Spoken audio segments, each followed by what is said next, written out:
தமிழ்நாட்டின் வளர்ச்சிக்காக மத்திய அரசு 6,50,000 கோடி ரூபாய் நிதி ஒதுக்கீடு செய்துள்ளதாக பாஜக தேசிய செயல் தலைவர் நிதின் நபீன் தெரிவித்துள்ளார்.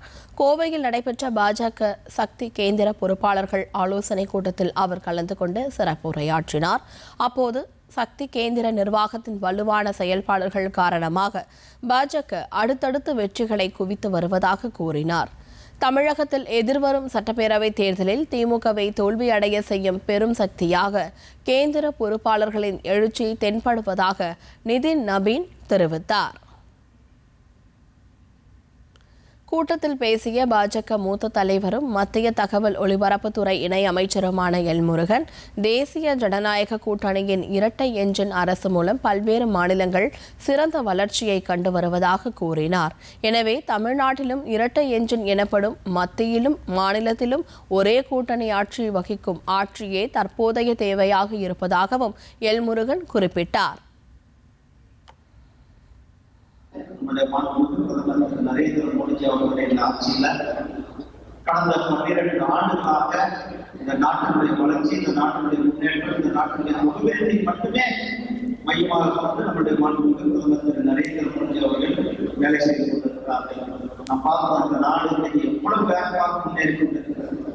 உத்தரப்பிரதேசம் ஆகட்டும், ஹரியானா ஆகட்டும், மகாராஷ்டிரா ஆகட்டும், இப்படி அனைத்து மாநிலங்களும் கூட டபுள் இன்ஜின் சர்க்காரோட மிக வேகமான வளர்ச்சியை பெற்றிருக்கிறது. அந்த டபுள் இன்ஜின் சர்க்காருடைய தேவை தமிழ்நாட்டிற்கு இருக்கிறது. அந்த தேவை நம்முடைய தேசிய ஜனநாயக கூட்டணி நாம் ஆட்சி அமைக்கின்ற நேரம் தெரிவிக்கப்பட்டிருக்கிறது. இந்த கூட்டத்தில் பேசிய பாஜக மாநில தலைவர் நயினார் நாகேந்திரன், மதுரையில் நடைபெறவுள்ள பொதுக்கூட்டத்தில் தேசிய ஜனநாயக கூட்டணி தலைவர்களுடன் பிரதமர் நரேந்திர மோடி பங்கேற்க இருப்பதாக கூறினார். எதிர்வரும் தமிழ்நாடு சட்டப்பேரவைத் தேர்தலை பொறுத்தவரை பாஜக கூட்டணியின் பங்கு முக்கியமானதாக இருக்கும் என்று கூறினார்.